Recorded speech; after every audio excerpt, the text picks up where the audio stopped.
ስፖርትስ በሁሴን አብዱልቀኒና በዳዊት ንጉሴ።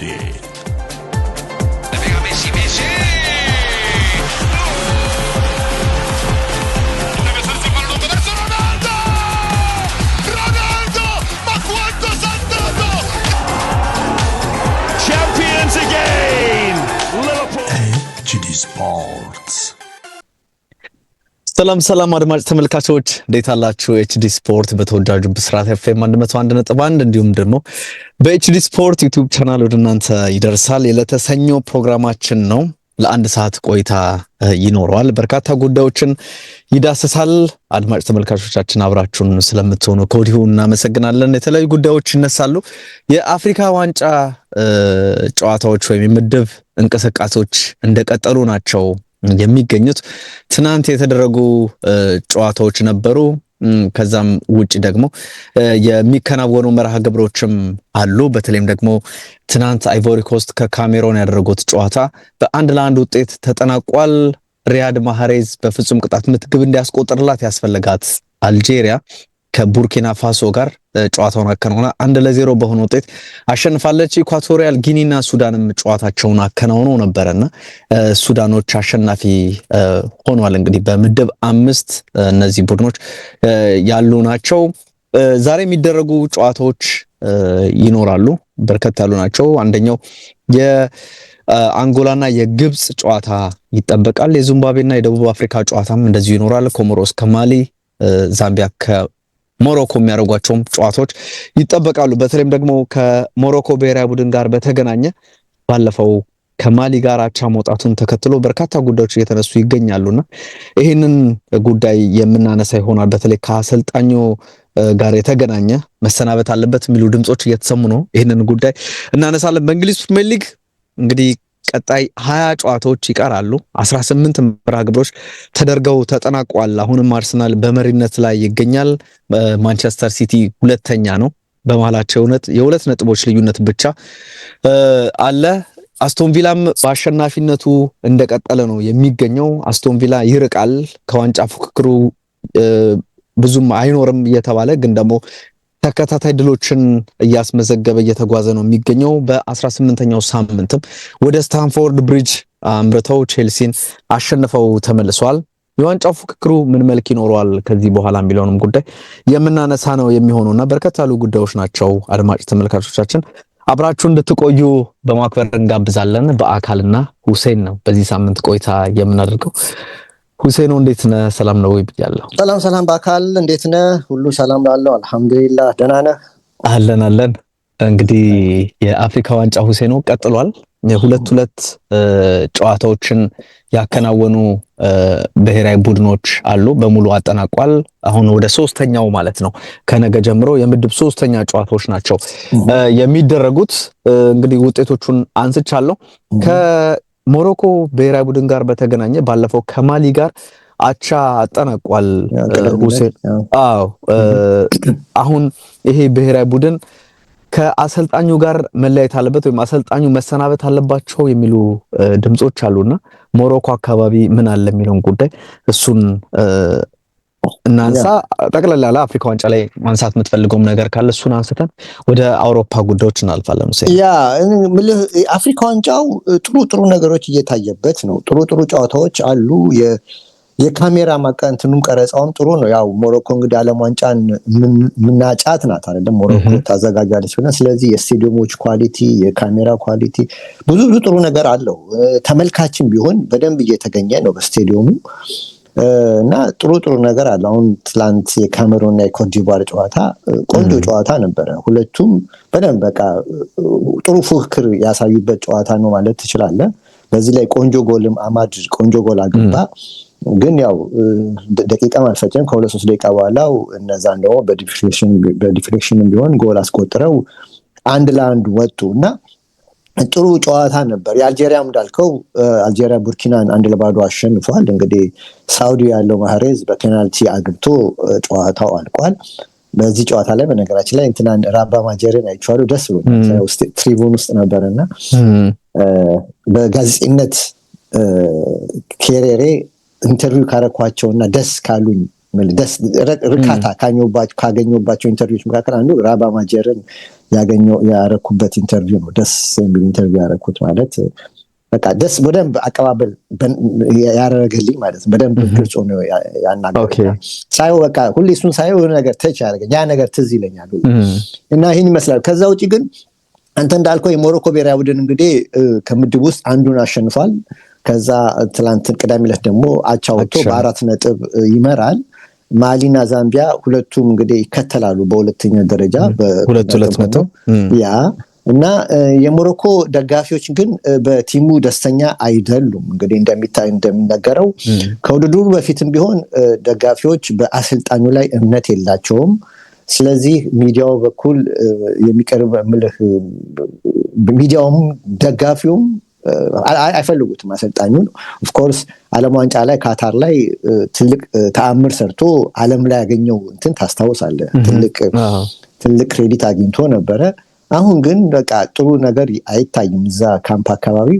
ሚዲያውም ራሱ በቃ ከመሰላቸት የተነሳ ይላል ዘገባው ሳነብ ጥያቄዎቻቸው ራሱ በቃ የልጅ ጥያቄዎች ይጠይቃሉ ይላል ራሱ ሚዲያው ራሱ። ለምሳሌ ራሂሚን በቋሚነት ለምን አስገባኸው ብሎ ይጠይቁታል፣ ወይም ለምን አስወጣኸው ብሎ ይጠይቃሉ። ወይ ደግሞ ሁለታ ደግሞ ትላንትና ማለት ነው የቀረበላቸው ጥያቄ ለአሰልጣኙ የቀረበለት ጥያቄ ተጫዋቾቹን ወደ ጎል እንዳይመቱ ታግዳለህ ወይም እንዳይመቱ ታደርጋለህ ለምንድን ነው ብሎ ጥያቄ እንደ አይነት በቃ የማይማሩ ጥያቄዎች ይጠይቁታል። ግን አሰልጣኝ ሬግራጊ ግን ለሁሉም መልስ ይሰጣል። በጣም ትዕግስተኛ ነው ይሉታል።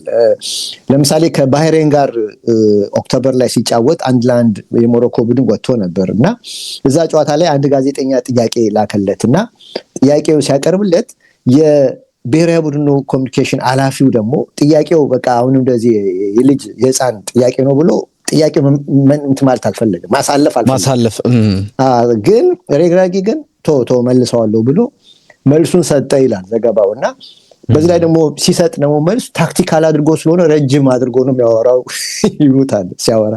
እና አሁንም እንግዲህ አፍሪካ ዋንጫው ደግሞ ከመጀመሩ በፊት የሞሮኮ በኮትዲቯሩ አፍሪካ ዋንጫ ላይ በደቡብ አፍሪካ ተሸንፋ ሩብ ፍጻሜ ሳትገባ ነበር ከውድድሩ የወጣችው እና በወቅቱ ከዛ ጀምሮ ትችቱ በቃ በጣም ጠንከር እያለ ነው እና በእርግጥ ቡድኑ 19 ጨዋታዎች ከዛ በኋላ አልተሸነፈም ነበር። ትላንትና ነው እንግዲህ ከማሊ ጋር 1-1 የወጣው።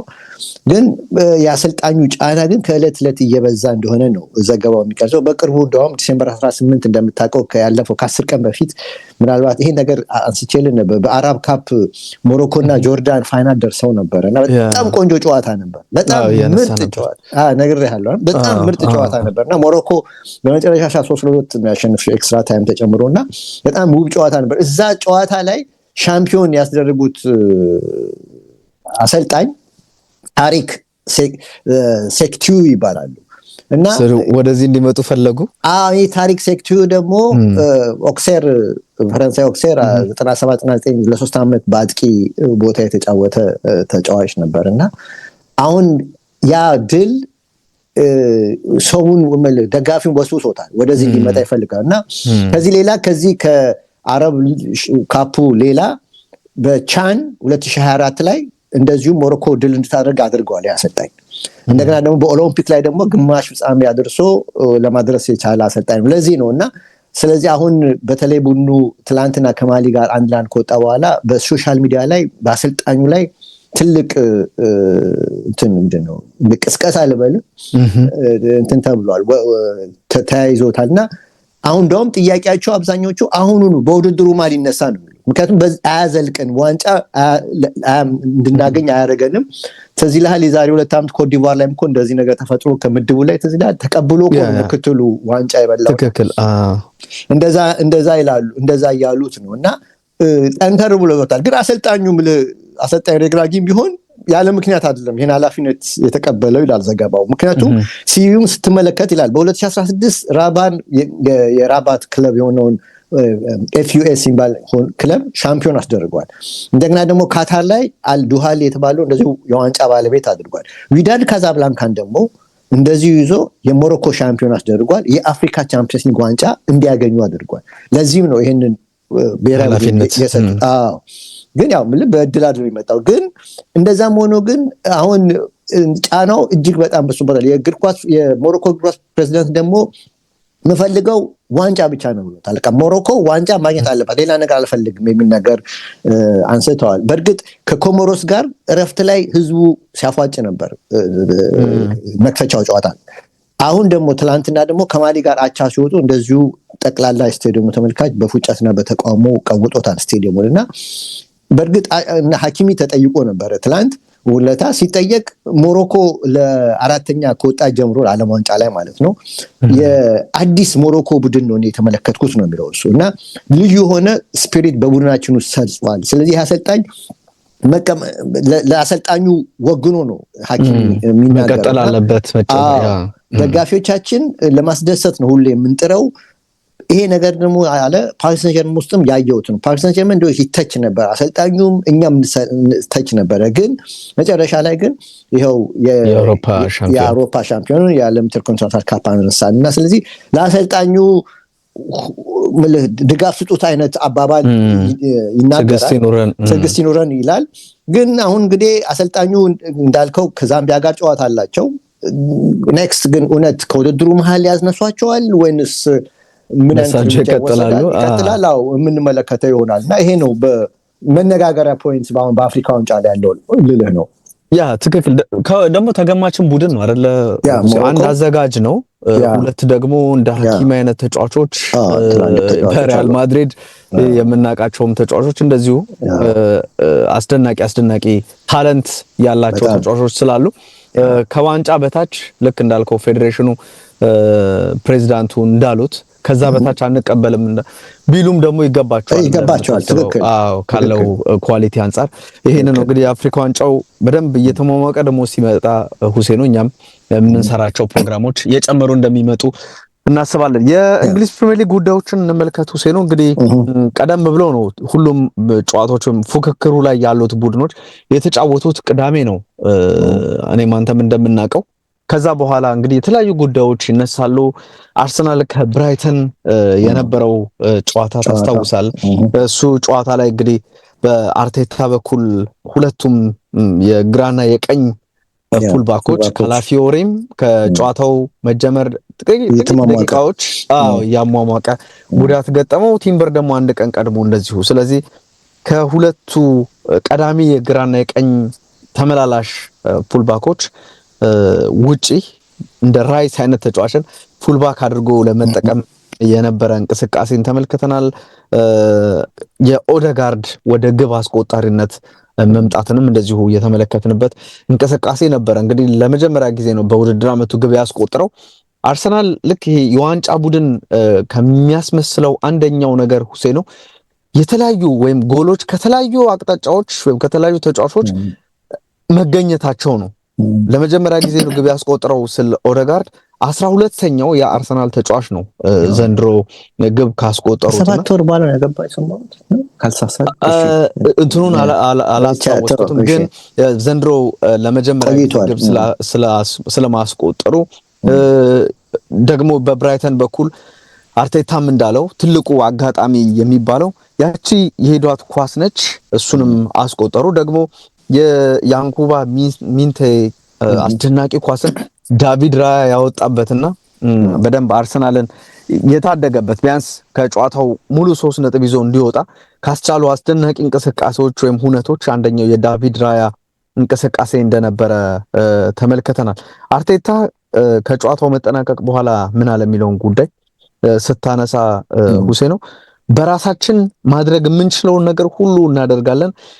አሁንም በጣም ጠባብ ታይት የሆነ ነገር አለው፣ ማርጅኑ ጠባብ ነው። ያንን ማርጅን ለማስፋት ወይንም ጠብቆ ለመጓዝ ጥረት እናደርጋለን የሚል ነገርን አርቴታ ከጨዋታው በኋላ ሰጥቶ ተመልክቻለሁ። የአርሰናል ቀጣይ 5 ጨዋታዎች የማንቸስተር ሲቲ 5 ጨዋታዎች የሚለውን ጉዳይ ሁሴኔ ከዋንጫ አንጻር እያየው ነበርና አርሰናል ነገ ነው የሚጫወተው ከአስቶን ቪላ ጋር የሚያደርገው ጨዋታ አለ። በኤምሬትስ ላይ የሚደረግ ጨዋታ ነው። ከዛ ቦርንማውዝ ይመጣል፣ አዌይ ነው። ያ ሊቨርፑልን ሜዳው ላይ ይገጥማል። ከዛ በኋላ ኖቲንግሃም ፎረስትን ከሜዳው ውጭ ወጥቶ ይገጥማል።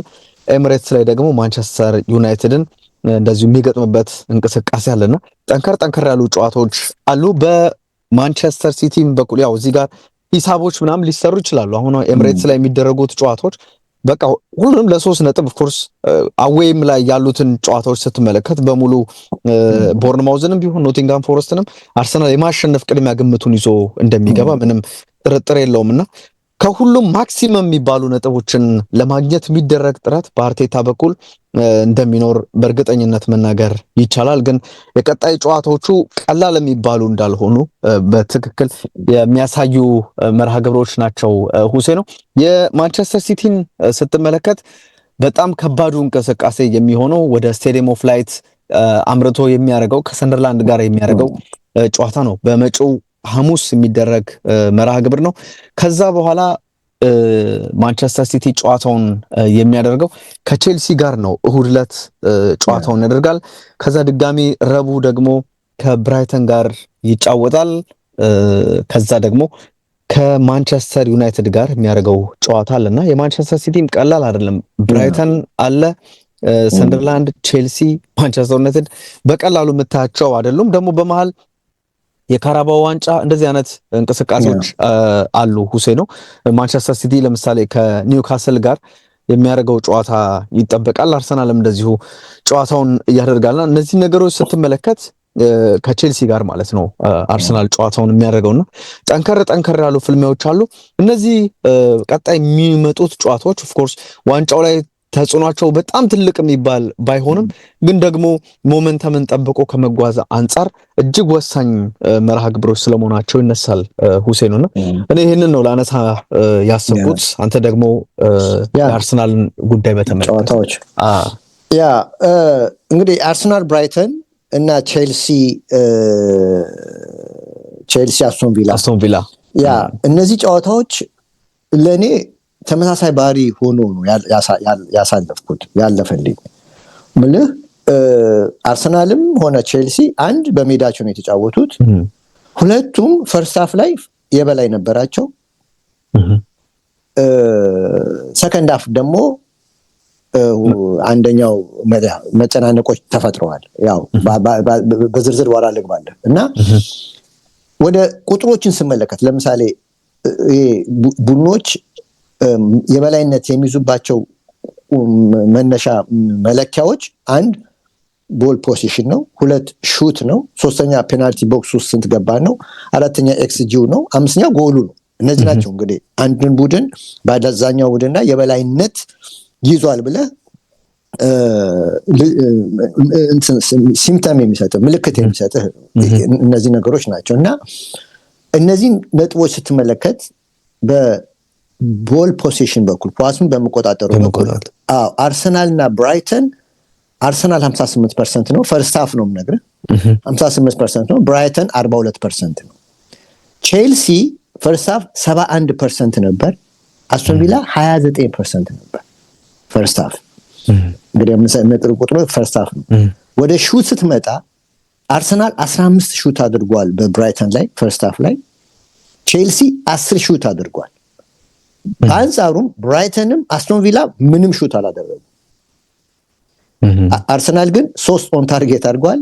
ቼልሲም አርሰናል 5 ኦን ታርጌት አድርጓል ከ15ቱ፣ ቼልሲ 3ቱን ኦን ታርጌት አድርጓል። ፔናልቲ ቦክስ ውስጥ በመግባት በኩል አርሰናል 33 ጊዜ ፔናልቲ ቦክስ ውስጥ ፈርስት ሃፍ ላይ በብራይተን ፔናልቲ ቦክስ ደርሷል። ብራይተን ግን አንድ ጊዜ ብቻ ነው የደረሰው በአርሰናል ፔናልቲ ቦክስ ውስጥ። ወደ ቼልሲ ስመጣ ቼልሲ 26 ጊዜ ፔናልቲ ቦክስ ደርሷል በአስቶን ቪላ ላይ። አስቶን ቪላ 3 ጊዜ ብቻ ነው ወደ ቼልሲ ሳጥን ውስጥ የገባው። ኤክስጂውን ስትመለከት አርሰናል ፈርስት ሃፍ ላይ 2.11 ኤክስጂ ነበረው ትልቅ፣ ቼልሲ 1.97 ነበረው ኦልሞስት ሁለት ነው። እሱም ትልቅ ነው፣ ያ ከሁለት በላይ ስለሆነ እንጂ ሁለት ትልቅ ነው። በአንጻሩም ሁለቱም ብራይተንም ሆነ አስቶን ቪላ 0 ኤክስጂ ነበሩት። ሪዛልቱን ስታየው ቦርድ ላይ ፈርስት ሃፍ ላይ አርሰናል 1-0 ቼልሲም 1-0። አሁን እነዚህ ነገሮች በአብዛኛው ያመሳስላቸዋል። አዩ ልዩነቱ ምንድነው? ምናልባት የሁለቱም ስታት ስምለት ሁለቱም በተቀመጫው ላይ የበላይ መሆናቸውን ያሳያል። ቼልሲ ሞር ኳሱን ይበልጥ ከአርሰናል ተቆጣጥሯል።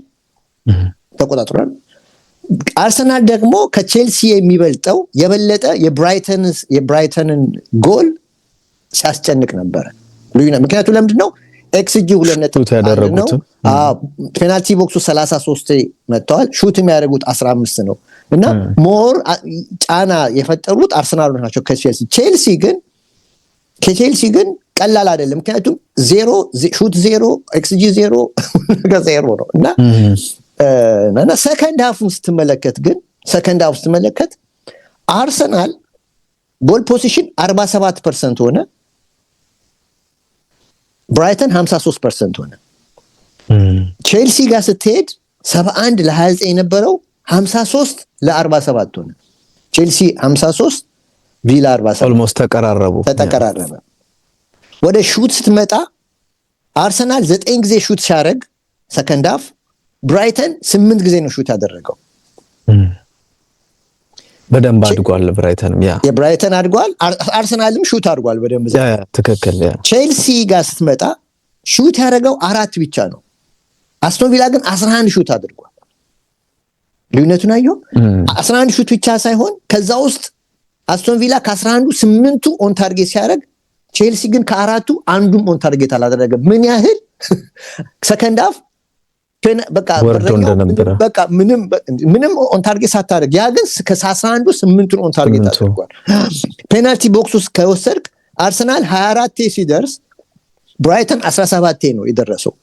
አሁንም 7 ብዙም አይደለም ከበፊቱ አንፃር። ወደ ቼልሲ ትመጣ ግን ሁለቱም 16 ጊዜ ደርሰዋል። ቀደም እኮ 26 ለ3 ነበሩ። አስበው። ኤክስጂውን ስትመለከት አርሰናል 0.97 ሰከንድ ሃፍ ሲያስመዘግብ ብራይተን 0.85 ነው። አሁን ኤክስጂውን ቢሆን የአርሰናል ነው ይበልጥ የነበረው። ወደ ቼልሲ ስትመጣ ግን 0.18 ነው የቼልሲ፣ የቪላ ግን 1.19 ነው። እና ውጤቱን ስትመለከት አርሰናልና ብራይተን ሰከንድ ሃፍ 1-1 ወጡ።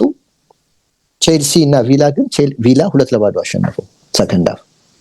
እና ይሄን ስትመለከት በሁለቱም ቡድኖች መካከል ያለው ልዩነት በግልጽ ይታያል። ምክንያቱም ይሄን ስትመለከት ቼልሲ ከረፍት መልስ ሙሉ ለሙሉ የበላይነት ተወስዶበታል። በቃ ምንም ኤክስጂውም ሹትም ጎሉም ይገልጽልሃል።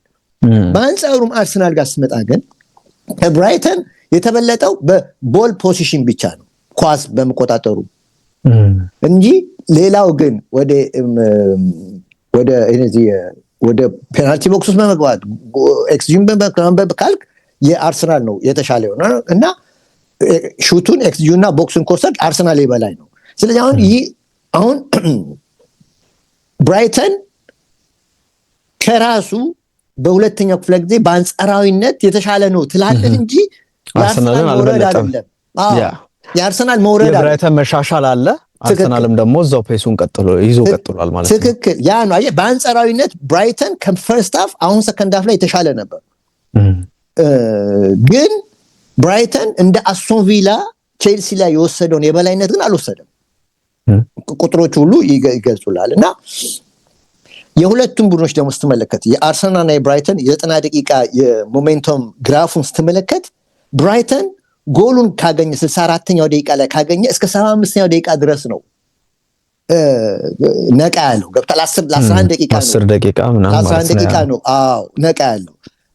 እና ይሄ ደግሞ የ11 ደቂቃ ደግሞ በ90 ደቂቃ ውስጥ ደግሞ 11 ደቂቃ ደግሞ አንድ ቡድን ሲል ይሄ አንዳንዴ እኮ 90 ደቂቃ ውስጥ እብደት ይፈጠራል። እንደ አሁን የታስታውሰን የ6 ደቂቃ እብደት አይደለም ሊቨርፑል ኤሲ ሚላንን 3-3 ቻምፒየንስ ሊግ ያበላው ያቺ 6 ደቂቃ እኮ የእብደት ደቂቃ ነው የተባለው።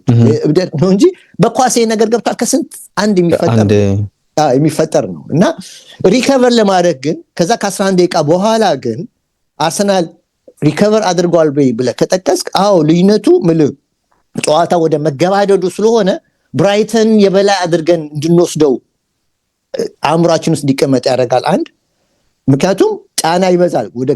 ወደ ጨዋታው ሊያልቅ ሲል 2-1 ኮን ገብተዋል፣ ጫና ይበዛልና ከዛ ውጪ ግን አርሰናል በነዛ ከዚህ ከ11 ደቂቃ በኋላ የብራይተን ጫና ከ11 ደቂቃ በኋላ ከተፈጠረዋል አርሰናል ሁለት ኳሶችን መግባት የሚችሉ ኳሶችን አባክኗል። ለምሳሌ ሁሉም ማን ፎከስ ያደረገው ቅድም አንተ መግቢያ ላይ እንዳልከው የራያን ሴቭ አዎ ሚንቴ መጣው ሳካ ራሱ እንትና ግን ስትመለከተው ከሚንቴ ይልቅ የማርቲኔሊና ማርቲኔሊ ከ5 ሜትር የለቀቀው ኳስ ከሳካ ሴንተር ተደርጎለ እና ሳካ ራሱ ከጎልኪፐሩ ፊት ለፊት አግኝቶ ያባከለው ኳስ ተመለከተ ብሎክ የተደረገው የሳካ ለብቻው 0.64 ነው ኤክስጂ 0.64 ኤክስጂ የማርቲኔሊ 0.49 ነው የያንኩባ ሚንቴ ግን 0.08 ነው 0.08 ነው ይሄ ማለት መግባት ያለበት መግባት ኤክስጂ የመግባት እድሉ ጠባብ ነው ግን ልጁ የሞከረው ኳስ ፕላስ በረኛ ወጣው መንገድ እሱ እንትኑን ያጎለዋል እንጂ እንደውም ከዛ በኋላ እንኳን ሹት ከተደረገ በኋላ አርሰናል 2 ጎል በቃ 1 እና 2 አግብቶ 3-1 4-1 የመጨረስ እድል ነበረው ራሱ ኤክስጂም የሚሰጥ እና ግን ከጨዋታው ላይ የተሰጡ አስተያየቶች ተመለከት በዛ መነሻ ቀጣይ ጨዋታዎች አርሰናል እንዴት ይቸገራል የሚል ነው የእንግሊዝ ሚዲያዎች ሁሉ በዚህ ሁኔታ በጣም ሼኪ ስለሆነ በጣም ስለ መጨረሻ ሰዓት ስለተጨናነቀ ሊቸገር ይችላል ጨዋታን ማኔጅ የማድረግ አቅም እንደሌለው እና ዋንጫውን ኦልሞስት ወደ ሲቲ እንደሚሄድ ነው ሁሉም የአብዛኛው 90% የእንግሊዝ ሚዲያውን እየተናገሩ ያሉት ግን ጨዋታን ማኔጅ ማድረግ ማለት ምን ማለት ነው ጨዋታን ማኔጅ የምታረገው እኮ አንተ ጫና ሲበዛብህ ሪከቨሪ ማድረግ ሁኔታ ነው ማኔጅ ማድረግ ያ 2-1 ኮን በኋላ ያ ሹት ከተደረገ በኋላ ግን ቲሙ ሪከቨር አድርጎ እንደውም እድሎች የተሻለ እድሎች አግኝቷል እና ገብቷል እና አንዳንድ ያለመጠቀም ሁኔታ ትክክል እና አርሰናል ላይ የሚሰጠው አስተያየት አንዳንዴ ይደንቀኛል ለምሳሌ ከወልቭስ ጋር 2-1 ድል ካደረገ በኋላ አርሰናል ፎርም የለውም ተባለ ታስታውሳለህ ትክክል ነው ወልቭስ ለት ፎርሙ ጥሩ አልነበረም ቲሙ የኤምሬትስ ላይ ነበርና ግን ከዛ በኋላ ከኤቨርተን በል ከክሪስታል ፓላስ በል ከብራይተን በል እንግዲህ ዛሬ ሳምንት ከዳዊት ጋር ሳወራ ይሄን ነገር አንስተን ነበር ፎርሙ ልክ አይደለም ግን ፎርምና ውጤትን እንላይ በሚል ነገር አንስቼ ነበርና የፓላስ ለትና የብራይተን ለት አርሰናል በደንብ የፎርም ጥያቄ አይደለም ፎርም ብቻ አይደለም አግብቷል አሸንፏል ግን ፍሎ በደንብ መንጣቱ የፓላስን እኮ ዶሚኔት አድርጎ ነው ፔናልቲ ካፑ ላይ ነው ፔናልቲ ደረሰው ማሸነፍ እየቻለ ነው ብዙ ጎል ስቶ ነው የብራይተንም ተመሳሳይ ቅድም ጠቅሼላል ወደ ኋላ ልመለስና እና ይሄ ነገር ፎርም ይነሳ ነበር ግን አሁን ፎርሙን አስተካከለ በሶስቱ ጨዋታ በፓላስም በኤቨርተን በብራይተን ጥሩ ነበር ፎርሙ አሁን ስለ ፎርሙ እየተነሳለን ጠፋው አሁን ምን እየተባለ ነው ሌላው ምን አሁን እነዚህ ያለፉት 4 ጨዋታዎች ወልቭስን 2-1 ሲያሸንፍ ሁለቱም ኦን ጎል ናቸው ኤቨርተንን 0-1 ሲያሸንፍ ሄዶ አንድ ለባዶ ሳይሆን በፔናልቲ ነው ዮከረሽ አገባው ፓላስ ጋር 1-1 ሲወጣ በካፑ ላይ ላኳ ራሱ ላይ አግብቶ ነው ያለቀው ብራይተንን 2-1 ሲያሸንፉ አሁን ሩተር ራሱ ላይ ኦን ጎል አግብቶ 2-1 አሸነፉ እንግዲህ ላስት 4 ጨዋታዎች ላይ ኦን ጎል እና አንድ ፔናልቲ ኮን ያገቡት ገባ እና ምን እየተባለ ነው ሚስተር ኦን ጎል አሁን ኦን ጎል ተብሎ አሁን የእንግሊዝ ሚዲያዎች ተቀላላ ውይይት ሲያደርጉ አሁን በዚህ ትላንት የሁዱ የሰኞው ስትመለከት ወላ ስካይን ሰድ ቢቢሲ ሰድ ኦን ጎሉን በቃ በራሱ አይደለም በኦን ጎል ነው ያሸነፈው እንጂ አጠራጣሪ የሚሉት አንዱ ምክንያት ይሄን ነው ያነሱት ገብቷል ግን ኦን ጎል ካልተቆጠረለት ይያሉ ነው ግን እኔ ምልህ አሁን እኔ ማወራው ምልህ ዝም ብለን ሶሻል ሚዲያ ላይ ያለው ብሽሽቅን ተውና ስለ ኳስ ነው የምናወራው አሁን ኳሱን ሴንተር አድርገን ነው የምናወራው እና የፉትቦል ሳይንሱ ግን በኦን ጎል ምንድነው የሚለው ብለን ግን ከወሰድን በደንብ የሚሰጥን ነገር አለ ለምሳሌ ኦን ጎል የሚገባው ኤክስትሪምሊ ፕሬሸር ሲበዛብን በጣም ጫና ሲበዛብን ነው ተጫዋቾች ራሳቸው ላይ ጫና በመፍጠር ራሳቸው ላይ ጎል ያገባሉ ገብቷል ምክንያቱም አንደኛ በሚሊዮን የሚቆጠር ህዝብ ነው የሚያያቸው ይሄ ለካሪራቸው ወሳኝነት አለው እና ይሄ ኦን ጎል ላይ ራሳቸው ላይ በጣም ኦቨር ጥንቃቄ ሲያበዙ ጭንቀት ይመጣል ራስ ላይ የሚፈጥረው ጭንቀት አለ እና የውሳኔ ዲሲዥን ሜኪንግ ላይ በጣም ትቸገራለህ ውሳኔ ላይ ፐርፌክት አትሆንም እና ሌላው ተጋጣሚ ራሱ ላይ ካስቆጠረ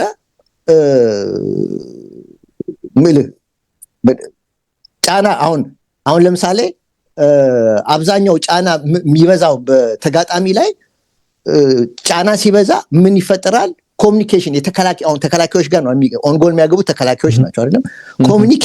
ኮሚኒኬሽን ላይ ችግር ይፈጠራል። አይግባቡም። ምክንያቱም ኮንፊደንስ የለም። ገብተዋል። እና በተለይ የቆመ ኳሶች ላይ ደግሞ ይጨከራሉ። መጨረሻ ኳስ ላይ ያለፈው ጊዜ ሳወራ ነበር። የመጨረሻ ደቂቃ ላይ አንተ እየተመራህ ከሆነ ኳሱን ወደ ቦክስ ላክ ነው የሚሉ አሰልጣኞች። በቃ ላከው ራሱ ላይ ሊያገባ ይችላል ስለሚጨናነቅ። ገብተዋል። ስለሚጨናነቅ እና ኦን ጎሎች እንደዚህ ይከሰታሉ። እና አሁን የአርሰናልን ስትመለከት ኦን ጎል በድልም ይመጣል። በዲፍሌክሽን ሊመጣ ይችላል፣ ግን አንዴ ሊመጣ ይችላል። 3-4 ግን ሊመጣ ይችላል። ትሪገር በማድረግህ እኮ ነው ራሱ ትሪገር ማድረግ መቻል እንቅስቃሴውን ያ ተጫዋች ያንን ውሳኔ እንዲወስን የሚያስገድድ ወይም ጫና ውስጥ እንዲገባ ማድረግህ ራሱ እሱ ባያረገው ምናልባት ያርሰናል ከኋላ ያለው ተጫዋች ሊያረገው ይችላል። ጫናው ስለገባ ግን በሚወስደው ውሳኔ ራሱ ላይ ግብ የማስቆጠር እንደዚህ አይነት ነገሮች ይመዘገባሉና ሁሌም ይባላል። በተለይ የቆሙ ኳሶች ራመን ላይ ትቸገራል። እና ደግሞ ማወቅ ያለብን ተጋጣሚዎች ለአርሰናል የሚሰጡት የቆመ ኳስ ላይ የሚሰጡት ቫልዩ ደግሞ አለ። የሚሰጡት በጣም ቦታ ከፍ ያለ ነው። አይረጋጉም። ስነ ልቦና ፕሮብሌም ሊገባብን ይችላል፣ ሊያገቡብን ይችላል እየተባለ በጣም ሲበዛ አሁን ኢቭን ተጋጣሚዎች ሲመጡ ማዘም ላይ ኃይለኛ ስለሆኑ ጥንቃቄ አድርጉ ብሎ ሳምንቱ ሙሉ ትሬኒንግ የሚያደርጉት። እና ይሄ በተቻለ አቅም የእጁር ወራ እንዲሆን ለማድረግ እንደዚህ አይነት ጥረቶች ታያለ። ስለዚህ አሁን ይሄ ከጫና የሚመጣ ነው፣ በእድል አይደል የሚመጣ ነው፣ ከጫና የሚመጣ ነው። እና በአብዛኛው የአርሰናል አጫዋች አሁን ስታቱን ስትመለከት ፔናልቲ ቦክስ ውስጥ መግባት ይወዳል። የአርሰናልን አጫዋች ስትመለከት በአብዛኛው እነዚህ ሹት ዞኖች የአርሰናል ሹት ዞን የት ነው ካልክ ከ20 ቲሞች ውስጥ 15% በመምታት አንደኛ አርሰናል ነው። የሚመታ የት ነው? ጎል ኬኮሲስ 5-50 አለች አለ እዛ ውስጥ በመጠቀም አርሰናል አንደኛ ነው። አየህ ምን ያህል ፕሮሰሱን ሲያደርጉ ውስጥ ነው የሚገቡ። ገብቷል። ውስጥ ከገባ ደግሞ ተጋጣሚ ይጨነቃል። ገብቷል። ዲፌንሱን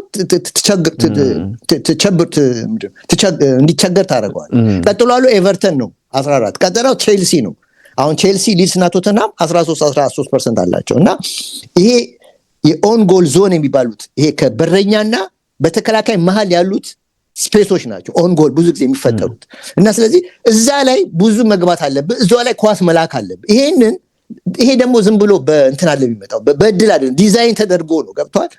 ዲዛይን ተደርጎ ከፕሬሸር ጋር ተጨምሮ ነው ይሄን ነገር የሚመጣውና ከዚህ ሌላ ምልህ በአርሰናል አሁን አንድ ሰሞን ሴት ፒስ ሲባል ነበር። ታስታውሳለህ? ሴት ፒስ ቲም እየተባለ ነበረ። አሁን ግን የሴት ፒስ ነገር እየተነሳ አይደለም። ይገርማል። አሁን ቁጥር ስመለከት በቆመ በሴት ፒስ ኳስ ጎል በብዛት ያስገባው ማን ይመስላል? አርሰናል። አሁን ብዙዎቻችን አርሰናል ይመስላል። አርሰናል አሁን 4ኛ ደረጃ ነው ያለው። አይገርምም? አንደኛ ሊድስ ነው 12 ጎል በሴት ፒስ አግብቷል። ሁለተኛ ቼልሲ እና ማንቸስተር ዩናይትድ ናቸው 11 አላቸው። ቀጥሎ አርሰናል ነው 10 ያለው። ታዲያ አሁን የሴት ፒስ ነገር ውድድሩ ሲጀመር ሴት ፒስ ያኔ ጋብሪኤል ጤነኛ በነበረበት ሰዓት ሴት ፒስ ይባል ነበር። አሁን እሱ ዝም ተባለ።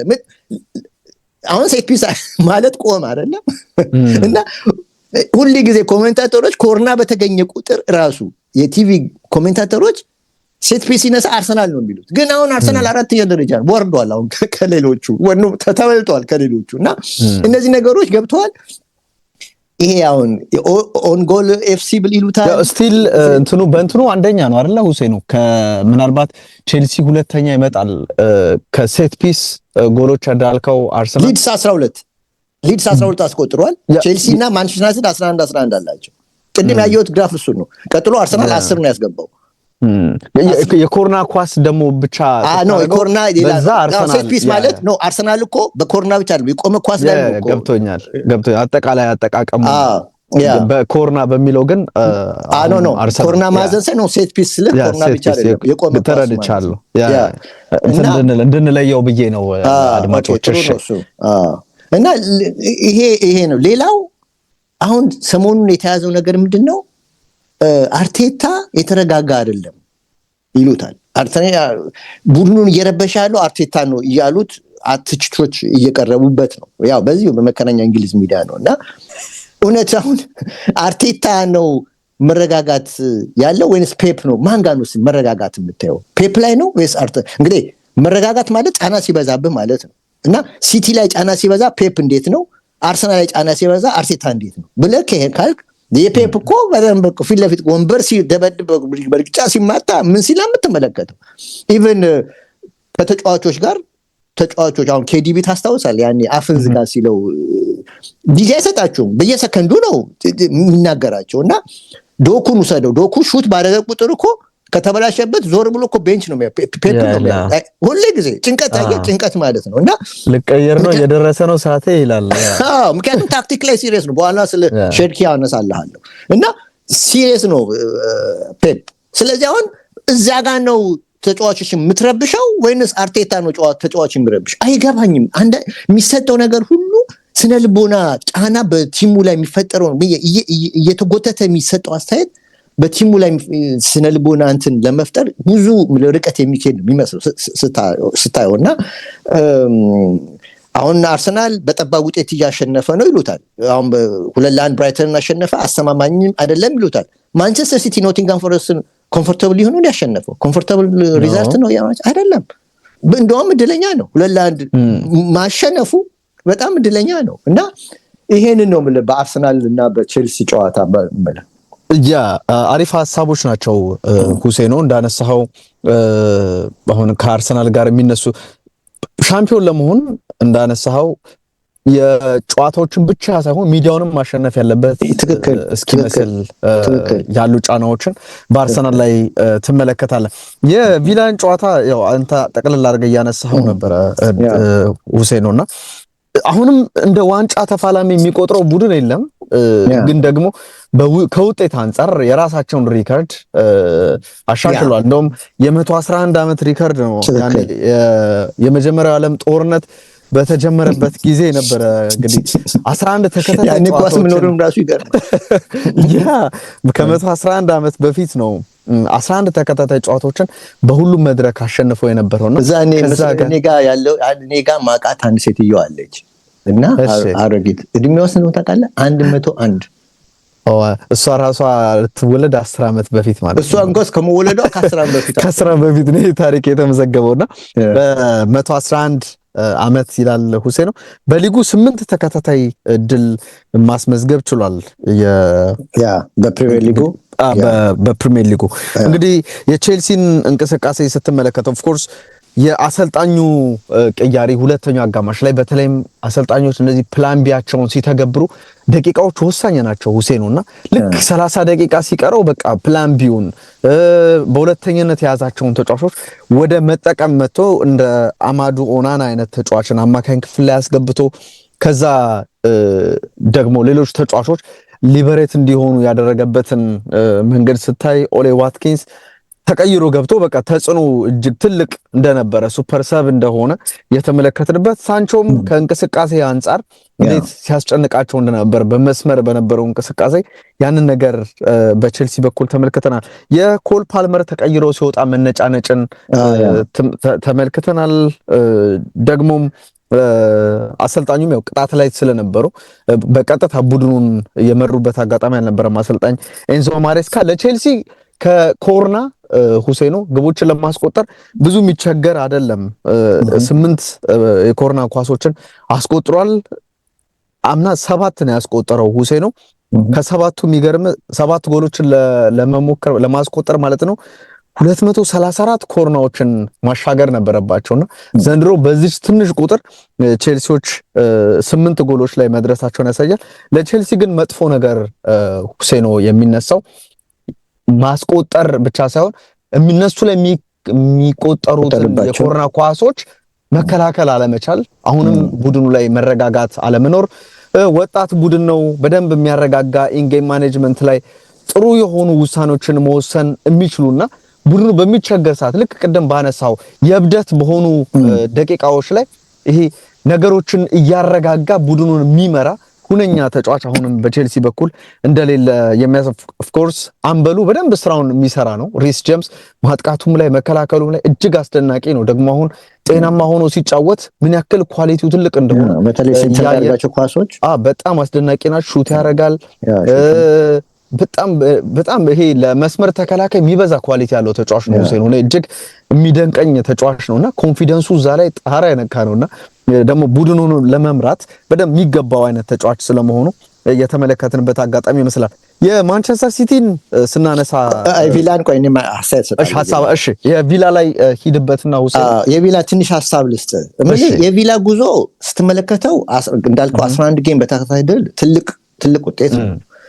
ቲሙ ኢንፎርም መሆኑን ያመለክታል። ጥሩ ፎርም ላይ መሆኑ እንግዲህ ከ11ዱ 8ቱ በፕሪሚየር ሊጉ ነው። ግን 8ቱን የፕሪሚየር ሊግ ጨዋታዎችን ስትመለከት ሄሎ ይሰማል ሁሴን? ይሰማል? ጠፋ። ይሰማኝ። ኦኬ 8ቱን ፕሪሚየር ሊግ ስትመለከት ቦርንማውዝን በቪላ ፓርክ 4-0 ካሸነፈው በስተቀር ሌሎቹን ያሸነፋቸው ጎሎች በአንዳንድ ጎል ስፋት ነው ያሸነፋቸው፣ በአንዳንድ ጎል ልዩነት። ሲቲና አርሰናል ጋር ምንም ችግር የለውም፣ ትላልቆች ስለሆኑ ከነሱ ጋር በአንድ ጎል ልዩነት ትልቅ ውጤት ነው። ግን ከዌስትሃም ጋር፣ ከወልቭስ ጋር፣ ከሊድስ ጋር በአንድ ጎል ልዩነት ነው ያሸነፈው እና ሁልጊዜ ቅድም አንተ እንዳልከው ፈርስት ሃፍ ላይ የበላይነት ይወሰድበታል፣ ሰከንድ ሃፍ ላይ ሪከቨር ሲያደርግ ትመለከታለህ። አሁን እውነት ቅድም ያነሳው ቼልሲ ቅዳሜ ዕለት የተሸነፈው በቪላ ጥንካሬ ወይንስ በራሱ ድክመት? ይሄ መነሳት አለበት። በራሱ ድክመት ነው ወይንስ የቪላ ጥንካሬ ነው ውጤቱን ቪላ አሸናፊ ሆኖ እንዲወጣ? ጎል ስላገባ ልትለኝ ትችላለህ፣ ግን ለአንድ ሰዓት ኤክስጂ 0 አስመዝግበህ 10 ሹት ተደርጎብህ መጣት በጣም ከባድ ነው። እንደውም ሌኪፕ ምን ያለ መሰለህ፣ ሌኪፕ ስለሱ ጨዋታ ሪፖርት ምን ይላል? አስቶን ቪላ ያጋጠመውን መብረቅ ነጎድጓድ ሁሉ ተቋቁሞ ነው የወጣው አለ። ይሄ ማለት በቼልሲ የደረሰበት መብረቅ ነጎድጓድ ሁሉ ከአቅሙ በላይ እንደሆነ ነው የተናገረውና አንድ ምሳሌ አንድ ነገር ሲናገር ምን አለ መሰለህ፣ ካሽ ተጎዳ አለ። ፈርስት ሃፍ ካሽ ተጎዳና አለ ዶክተሩ ተነስቶ ወደ ሜዳ ሊገባ ሲል አለ ኡናይ ኤምሬ አትግባለው፣ ዶክተሩን ቁጭ በል ነው ያለው። ተመለሰ። ለምን ቁጭ በል እንዳለው ታውቃለህ? ከሄደ ተጫዋቹ ይወጣል፣ 10 ከሆነን አደጋ ይፈጠራል። ጫናውም ደግሞ ከፍተኛ ነበረ። ትክክል። ጫናው እኮ ስላለ 11 ሆነን አልቻልንም፣ 10 ደግሞ ሆነን ተጫዋቹ ከወጣ ቀዳዳችን ይሰፋል ነው። ገብቷል? እንቸገራለን ነው እና አንተ በዚህ ሁኔታ በዚህ ፕላን ፈርስት ሃፍ ኳስተ ሰከንድ ሃፍ ነስታለው ብለህ እስቲ ኤምሬት ላይ አሁን ነገ ሲጫወት ይሄንን ፕላን ይዞ ይምጣ እስቲ ዊል ሲ። ይሄ አያዋጣም። በታምር እኮ ነው ማለት ቼልሲ በእጁ ላይ ገባውን ውጤት እኮ አሳልፎ የሰጠው የሚሰጣቸው ጎሎች ምናምኖች ማለት ቀደም ጠቅሼላለሁና በዚህ ላይ ደግሞ አሁን የነገውን ጨዋታ የሚያከብደው ታሽ 2 ቢጫ አይቷል። ካሜራም የለም እነሱም የሉም እና አርሰናል ምልህ እውነታውን ከትላልቅ ቲሞች ጋር አሁን ዋጀቀ ከተባለ ቲም እንግዲህ እነ ብራይተን፣ ኤቨርተን ምናምን ያገኛቸው ኦፍ ኮርስ ከወገብ በላይ ያሉ ቲሞች ናቸው። እነሱም ግን ትልቅ ቶፕ 3 ቶፕ 4 ቲሞች አይደሉም እንደምታየው እና አሁን የሚጫወተው ከአስቶን ቪላ ጋር ነው። አስቶን ቪላ ግን አሁን ተከታዩ ነው። ከሱ ጋር እሱን ማሸነፍ ማለት አሁን 6 ነጥብ ጋፕ መስጠት ማለት ገብቷል እና ስለዚህ በሲሪየስ ጨዋታ እውነት አርሰናል አሁን ሰሞኑ እንደምናየው እንደዛ ሆኖ ነው የሚቀርበው ነገር መልስ እናገኘው ገብቷል እና በዚህ ፕላን ግን ኡናይ ኤምሬ አሁን ያለፉት 4-5 ጨዋታዎች ይዞት የመጣውን ፕላን ኤምሬት ላይ ተገብራለሁ ካለ ግን የተለየ ነገር አልጠብቅም። ሙሴ ነው ማለት ያንኑ ፕላን ነው ይዞ የሚመጣው። ግን ሪስክ ነው፣ በጣም ሪስክ አለው። ደግሞ ጨዋታው ላይ መቆየት ሁኔታ ካለ እንደዚህ አይነት ነገሮች ካሉ ምናልባት እንደው ጥሩ ነገር ሊገጥመው ይችላል። ለረጅም ሰዓት ራሱ ኤምሬ ምን አለ መሰለ ከጨዋታው በኋላ 1-0 መውጣታችን በጣም እንፈልገው ነበር አለ። አሁን ለረጅም ሰዓት አሁን እንደ አርሰናል ሲቲ አይነቶች መጀመሪያ 15 ደቂቃ ካገቡብህ በቃ ፓኒክ ነው የምትሆነው፣ በትጨናነቃለህ ከዛ በኋላ በዛው በቃ በኤምሬት ላይ ነው የሊጉ መሪ ነው እየመራህ ነው ክፍተት ትሰጣለህ ግብ ማስቆጠር አለብህ ክፍት ቦታዎች ይኖራሉ በእነሱም ደግሞ ተጨማሪ ግቦች እንደማይቆጠሩብህ እርግጠኛ መሆን አትችልም ምክንያቱም ምንም ነገር ማድረግ የሚችሉ ተጫዋቾች ስላሏቸው የሚለው ነገር ታነሳ ትችላለህ የማይነገውን ጨዋታ የሪያን ሼርኪ የቀኝ እግር አሁንም ሁሴኖ ማንቸስተር ሲቲን ታድጓል ልትል ነው የምትችለው ባለፈው አስደናቂ ሹት አድርጎ ተመልክተን ነበር አሁንም ደግሞ ከኖቲንግሃም ፎረስት ጋር በተደረገው ጨዋታም በቀኝ እግሩ የሚገርም ኳስ ነበረ ማስቆጠር የቻለውና አሁንም ይሄ ተጫዋች አስፈላጊነቱ እንግዲህ እንዳለ የሚያሳይ ነው ማስከፈት ከብሎት የነበረውን ሲቲ ነው አይደለ የተመለከተነው በተለይ በጣም ትክክል ሲቲ አዌ ላይ ችግር አለበት አሁን ሲቲ ግራውንድ ላይ ይሄም ታይቷል አንተ እንዳልከው ተቸግሮ ነበርና በእርግጥ የፕሪሚየር ሊግ ባህሪው ራሱ ቀላል አይደለም በተለይ ሜዳቸው ላይ ማንንም ቡድን ሜዳው ላይ በጣም አስቸጋሪ ነው ለማንንም ቡድን ለአንደኛው ለሲቲም ለአርሰናልም ሆነ ለቼልሲ ሊቨርፑል ትናንሽ ቲሞች በሜዳቸው ላይ በጣም አስቸጋሪዎች ናቸው እና አሁን ቅዳሜ ለታም ሲቲ ቻሌንጁ በጣም ከሚያጋጥመው ቻሌንጅ ከባድ ነበር ስትመለከተው እና ግን አሁን ኔክስት ጨዋታ ደግሞ ከሳንደርላንድ ነው ሌላ ሳንደርላንድ ደግሞ የስፒሪት ቲም ነው የስፒሪት ነው ሜዳው ላይ በደንብ የስፒሪት ቲሞች ደግሞ ስፒሪታቸው የሚወጣው ትላልቅ ቲሞችን በሜዳቸው ሲያስተናግዱ ትላልቅ ቲሞችን ሲያስተናግዱ ያለ ስፒሪት ኮኤፊሽንቱ ከፍ ይላል እንትኑ ከፍ ይላል በደንብ ምክንያቱም ሜዳ ላይ ነው ፊት ለፊት ያለው ትልቅ ቡድን ነው ሲሪየስ ሆነ የምትመጣው እና ስለዚህ ቀላል ቻሌንጅ አይሆንም ለሲቲ ለራሱ ለሐሙስ ጨዋታ በጣም በቀላሉም ሊወጣው ይችላል ግን ዝም ብለን በወረቀት ስትመለከተው አሁን ከኖቲንግሃም ፎረስት መነሻ ስትመለከት ቀላል አይደለም ከባድ ይሆናል ብለህ ታስባለህ እና ያው እንግዲህ ሐሙስ ያደርጉት ለቲቪ ራይት ብለው ነው የሚል ነገር አንብቤያለሁ በጣም ጋፕ አለው ማክሲሞ ተጫውታ ሐሙስ በጣም ጋፕ አለው ግን ማንቸስተር ሲቲ ፎሬስት እንድል ያደረገ ጊዜ በመጨረሻ ሰዓት እንግዲህ ሪያን ሸርኪ ነው ባስቆጠረው ጎሉን ያሸነፈው እንግዲህ በዛ ጨዋታ ላይ ለመጀመሪያ ጎል አሲስት አድርጓል እንደገና ደግሞ ጎል ማግባት ሸርኪ በጣም ጥሩ መሆኑን በደንብ እና ሲቲ በእለቱ ጌም ኮንትሮል ማድረግ ቢችልም ግን ክሪኤቲቭ አልነበረም ቲሙ ይላል ሪፖርቱ እና ስለዚህ አንድ ያበደች ተች ይፈልግ ነበር ይላል ዘገባው እንደዚህ ክሬቲቪቲ ስታጣ አንድ ያበደች ተች ትፈልጋለህ ወይ ደግሞ አንድ ታምረኛ ፓስ ትፈልጋለህ ይላል እና የ22 ዓመቱ ፈረንሳዊ ደግሞ በሚገርም ሁኔታ እንግዲህ ፓስ አደረገ እንደገና ደግሞ ጨዋታው ሊገባደድ 7 ደቂቃ ሲቀረው ያቺውን አንተ ያነሳት ቀኝ ጎል እንግዲህ ምርጥ ጎል አስገባና ለሸርኪ ይህ በፕሪሚየር ሊጉ ሁለተኛው ጎል ነው ይላል ቮልቭስ ላይ 4-0 አሸንፎ አግብቷል ከዚህ ሌላ 48ኛው ደቂቃ ላይ የሚገርም ፓስ ያው ለሬንጀርስ የሰጠው ፓስ በጣም ምርጥ ነው ይላል ይሄ በፕሪሚየር ሊጉ ለሰባተኛ ጊዜ ነው ሰባተኛው አሲስት ሲሆን ይሄ ደግሞ ከብሩኖ ፈርናንዴስ ጋር እኩል ያደርገዋል አሁን በአሲስት 7 ከብሩኖ ፈርናንዴስ እኩል ግን ይላል ብሩኖ ፈርናንዴስ ግን 4 ተጨማሪ ጨዋታ ይበልጥ ተጫውቷል 7 ያደረገው 4 ተጨማሪ ጨዋታ ተቆይ ይሄ ግን 4 ጨዋታ ቀንሶን እኩል ያደረገውና ይበልጥ ለዚህ ትልቅ ቦታ ተሰጠዋል ለሸርኪ ማለቱ ነውና ታዲያ ሰሞኑ ግን ፔፕ በሸርኪ ላይ የሚሰጠው አስተያየት በተለይ ፈረንሳውያን እንደሞሱ ፈረንሳውያን እንደሞኑ ይመለከታቸዋል በሚዲያ በኩል አልተወደደም ያለፈው ሳምንትም አንስቼው ነበር ይሄ ነገርና ከቅዳሜ ጨዋታ በኋላ ሸርኪ ለካናል ፕሉስ አስተያየት ሰጥቶ ነበር አሁን ቅዳሜ ለታው ከሁለት ጨዋታ ማለት ነው እና የአሰልጣኙን ትዕዛዞችን አለ ኢንስትራክሽኖችን ብዙ አልተከተልኩም ይላል ሲናገርና ኮቹ የሚፈልገው መስመር ላይ ዋይድ ሆኜ እንድጫወት ነበር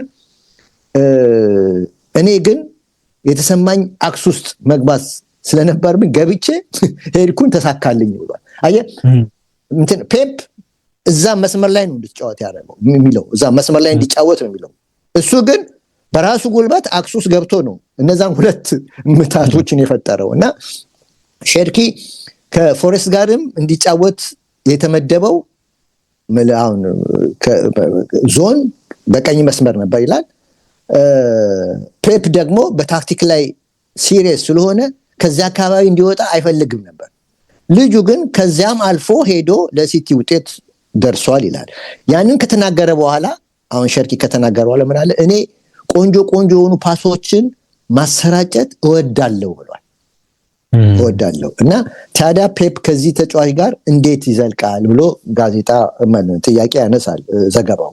እና ሸርኪ በጁን ወር ላይ በ36.5 ሚሊዮን ዩሮ ከሊዮን የተገዛው ታዲያ በዚህ ፓኬጅ ውስጥ ነፃነት የተካተተ እንደሆነ ያስባል ይላል። እዚህ ገንዘብ ላይ ነፃነትም እንዳለው ያስብ ነበር። ምክንያቱም ለክሬቲቪቲ ለመፍጠር ነፃነት ወሳኝነት ስላለው ማለት ነው። እሱ 36 ያንን ፊርማ ሲገባ ያንን አስቦ ነው ይላል። ታዲያ ግን ከዛ በኋላ ለካናል ፕሉስ ሲናገር ፔፕ በዚህ በኩል ደስተኛ የሚሆን ይመስለኛል አለ በትላንትና ከጨዋታው በኋላ ማለት ግን ጉዳዩ ከባድ ነው ብሎ ነው የዘጋው ለካናል ፕሉስ ሲሰጥ። በጎሉ ደስተኛ ነው ግን እሱ ከተዘዘው ትዕዛዝ ውጪ ገብቶ ነው የሰራው እና ይሄን ግን እየሳቀ ነው የተናገረው ይላል ሸርኪ። ያው እንደ ቀልድ አድርጎ ማለት ነው። እና ሸርኪ እንግዲህ አሲስት አድርጓል ጎሉንም ያገባው እና ፔፕ ያው ቅድም እንዳልኩ በማይፈልገው ዞን ውስጥ ነው። እና ሃላንድ አሁን ይሄ ተጫዋች ለሃላንድም ለሬንጀርስም ከጨዋታ በኋላ ምልህ ቆይኝ ማነው ሬንጀርስ ከጨዋታ በኋላ ለቢቢሲ ላይ ቀርቦ ነበር።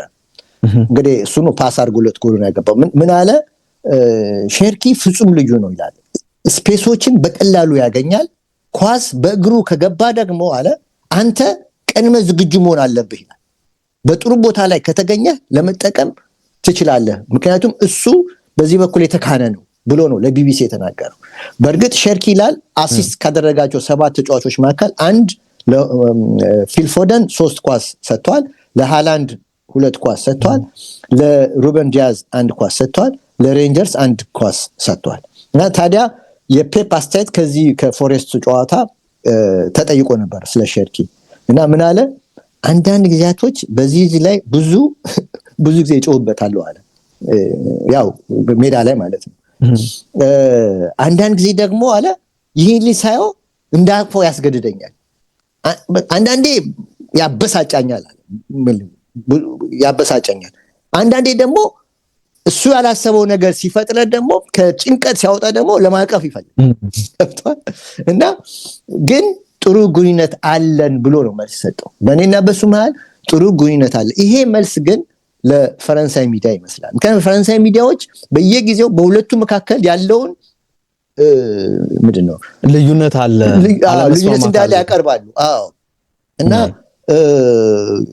ይልሃል እና ትላንት እንግዲህ ከጭንቀት ስላወጣው ማቀፍ አይደለም ይላል ዘገባውን ሲጨርስ። ማቀፍ አይደለም ቢስመው እንኳን ደስተኛ ነው ፔፕ እና አሁንም በሁለቱ መካከል ያለውን ልዩነት ነው ያሳያ። እና በዚህ ሁኔታ ታዲያ እንዴት ይዘልቃል ነው ልጁ ገብቷል። ነፃነት ይፈልጋል፣ መንቦራጭ ምልህ በደንብ በነፃነት መጫወት ይፈልጋል። ፔፕ ደግሞ በዚህ በኩል ደስተኛ አይደለም ማለት ፖዚሽናል እግር ኳስ ነው የሚጫወተው። መከላከል እንዲከላከል ይፈልጋል። ማንንም ተጫዋች መከላከል ከማጥቃት ይጀምራል ይላል እሱ። ስለዚህ ማንንም ተጫዋች ኳስ በተቃራኒ እግር ላይ ከገባ አጥቂዎች ናቸው መጀመሪያ ተከላካዮች። ያው ሚድ ዞን ለማያሉትም አጥቂዎች ነው የሚለው። ስለዚህ አሁን እንደዚህ ነገር ካልክ ሸርኪ አይነት ተጫዋቾች ደግሞ እንደዛ አይነት ብዙ ወከም ያረጉ ናቸው። ኦፍ ዘ ቦል ብዙም በቃ ዝም ብሎ የሚከተሉ አይነት ነገር እንጂ በጣም የፕሬሲንግ ማሽን ሆኖ ኳስን ለማስጣል የሚደረግ ጥረት ወደ ኋላ እየተመለሰ የመስመር ተከላካይን ለመርዳት የሚደረግ ጥረት ላይ ብዙ ደካማ አሁን ሃላንድን ዮኮሬሽን እንደዛ ነገር ብትላቸው ምንም የመጀመሪያ ናቸው። ምንድነው የመጀመሪያ መስመር ላይ ይቆማሉ ሊከላከሉ ማለት ፊት ላይ ፕሬስ ለማድረግ ወይንም ችግር አቅም ጉልበቱ አለ። እንደዛ አይነት ተጫዋች ግን እንደዛ ብዙ ከሮጠ ኳስ ሲያገኝ የነበረውን ኳሊቲ በደንብ መተግበር አይችልም፣ ይደክመዋል። እንደዛ ስለሚደክም ኳሊቲውን ማውጣት አይችልም። አለበለዚያ በደንብ ኢንዱርድ መሆን አለበት። በኢንዱራንስ በኩል በጣም መሰራት አለበት። ገብቷል። አሁን እንደ ማን ነው ስሙ እንደ ፖርቹጋሉ ልጅ አሁን ቤርናርዶ ሲልቫ እሱ አሁን አቅም ምልክ ቁመት እኩል ናቸው በተፈጥሮ ብዙም ልዩነት የላቸውም ግን ያ ግን ኢንዱርድ ነው ሲልቫ ሁለት ጌም ሊጫወት ይችላል ምንም ያለ አስደናቂ ነው ብዙ ቦታ ከፈር ያድርግላል መከላከልም ይረዳል ነገረኛም ነው ያ በጣም ዋና በቃ ፔፕ ላይ በደንብ ታክቲካል ፋውሎችን ከሚሰሩ ተጫዋቾች ግንባር ቀደሙ ነው በጣም ብዙ ቢጫ ካርድ የሚያገኘው የሲቲ ተጫዋች ኮስ ነው በየጨዋታው ዳኞቹን እሱ ራሱ የሆነ የሚታወቀው ይመስላል እኮ ኃይለኛ ጥፋት ሰርቶ ወይም እንቅስቃሴውን አቋርጦ ቢጫ ካርድ ሲሰጡት ብዙ ሲከራከር አትመለከተውም በቃ ይሄ ቺርስ ብሏቸው ብቻ ከዳኞቹ ጋር ሲርቅ ነው የምትመለከተው ሁሴን እና ሪያን ሸርኪን ስትመለከተው ግን እንደዛነት ኢንዱራንስ የለውም ገብቷል ብዙ ቦታ ከበር ያደርግልህ ግን ኳስ ያገኝ ግን የሆነ ነገር ይፈጥርልሃል በተለይ በምትጨነቅበት ሰዓት በቀዳዳ ባጣህበት ሰዓት አራት አይን አለው ገብቷል አሁን ለሬንጀርስ የሰጠው ፓስ በጣም የሚገርም ፓስ ነው ሹቱ ኦኬ ሹት አደረገ ግን ፓሱ ግን በቃ ገዳይ ነው በጣም ገዳይ ነው በቃ ከበረኛ ጋር ነው የምታገናኘው በቃ እንደሱ እሱ ኳስ እኮ ነው ያስፈልጋቸው እንጂ ከዛ በፊት የሲቲ ትልቅ የሚባል እኮ ነገር አልነበረውም ምርጥ አጋጣሚው ወደ ግብነት እንዲቀየር የራያን ሼርኪ አስደናቂ ፓስ አስፈልጓቸው ነበር የዚህ ጨዋታ ላይ የምትለው ነገር ከሌለ የሊቨርፑልን ጨዋታ እናንሳው ሳይ ነው እሺ አንሳ የሊቨርፑል እንግዲህ ከወልቭስ ጋር ጨዋታውን አከናውነው ነበር ሁሴን ያው ከዋንጫ ፉክክሩ ስለራቀ እዚህ ዋንጫ ፉክክሩ ውስጥ ከተህ የምታነሳው ቡድን አይደለም ሊቨርፑል በአሁን ሰዓት ግን ደግሞ ይሄ ጨዋታ ትኩረትን ስቦ የነበረው የዲዮጎ ዦታ ለሁለቱ ቡድኖች የተጫወተና ከሱልፈት በኋላ ሁለቱ ቡድኖች የተገናኙበት ደግሞ የተጫዋቹ ልጆች የሊቨርፑል ማስኮት ሆነው በእንቅስቃሴ የተመለከቱ ከቫንዳይክ ጋር ኳስ ሲቀባበሉ እንደዚህ አይነት ነገርና በጣም ትኩረትን የሚስብ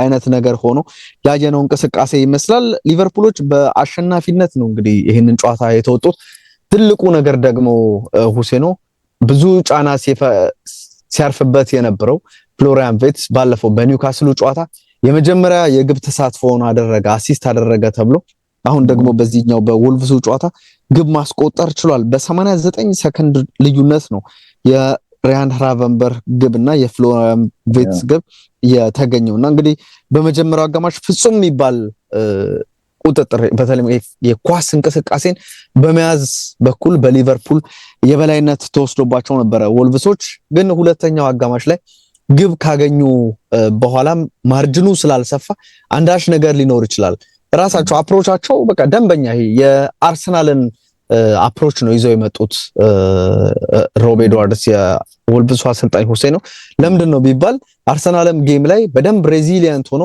ግቦች ሳይቆጠሩባቸው ለመቆየት ጥረት አደረጉ ከዛ ግብ አገኙ ያንን ግብ አስጠብቀው መውጣት አለመቻላቸው ነው ሁለተኛ ግብ እንዲቆጠርባቸው ያደረገውና ልክ ያንን አይነት መንገድ በሊቨርፑል ላይ ተግብረው ነበር እንደውም ጆን አሪያስ ይሄ ተጫዋች አስደናቂ ነውና እየተቀየረ ነው የሚገባው ምርጥ ተጫዋች ነው ይሄ ተጫዋች ሙከራ አድርጎ ኮነር ብራድሊ ብሎክ አድርጎት ነው እንጂ ሌላ 2-2 የሚሆኑበት አጋጣሚ የተፈጠረ ይመስላል በኤክስጂ ሊቨርፑል 1.2 ነበረው በጨዋታው በወልቭስ በኩል ደግሞ 0.6 ነው ሊቨርፑል 8 ሹት አድርጓል በወልቭስ በኩል 6 ነው ኦን ታርጌት በማድረግ ሁሴን የሚገርም በሊቨርፑል ሁለቱ የገቡት ጎሎች ብቻ ናቸው ኦን ታርጌት በወልቭስ በኩል 3 ኦን ታርጌት ነበረ ሊቨርፑል ጨዋታውን 76% ተቆጣጥሮት ነበረ ደግሞ ወደ ወልቭስ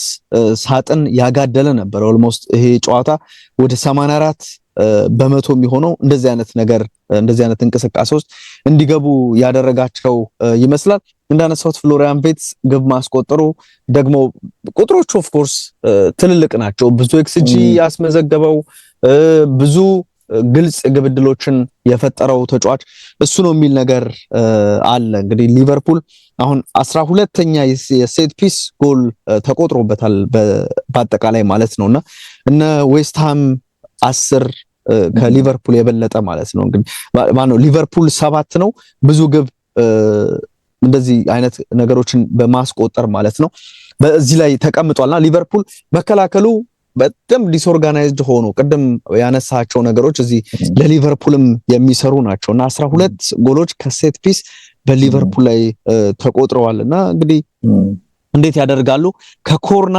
ብቻ ሁሴኖ 7 ተቆጥሮባቸዋልና የኮርና አጠቃቀማቸውም ጥሩ አይደለም ዌስትሃም ብቻ ነው 10 የኮርና ጎሎች የተቆጠረበት ከዛ ሊቨርፑል ነው የሚመጣውና መከላከሉ አሁንም ቡድኑ ላለበት ደግሞ መከላከሉ ብቻ ሳይሆን ማጥቃቱም ላይ ያለው ይሄ በጣም ኮሄረንት አለመሆን ከአዳዲስ ተጫዋቾችም ጋር ከመምጣትም ጋር ተያይዞ ደግሞ ለሊጉም አዲስ ከመሆናቸው ደግሞ ሊጉ ውስጥም የነበሩ ተጫዋቾች ፕሮፐር ፕሪሲዝን ስላልነበራቸውና ከአምሮም ጋር የተገናኙ ጉዳዮች ስላልነበሩ ማጥቃቱም መከላከሉም አማካኝ ክፍሉም ሁሉም ቦታ ተረብሿል ምናልባት ግብ ጠባቂው አሊሰን ቤከር ወይም ጆርጅ ሞራሽ ብቻ ናቸው እነሱም ብቻ ነው በጥሩ መልኩ ልናነሳ የምንችለው እንግዲህ ሊቨርፑልን ጨዋታ በዚህ መልኩ ነው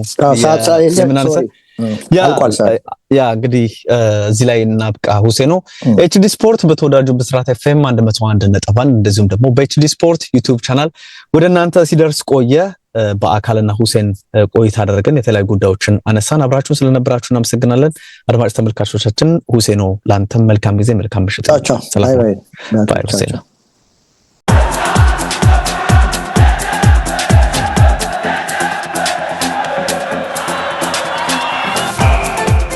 ኤችዲ ስፖርት በሁሴን አብዱልቀኒና በዳዊት ንጉሴ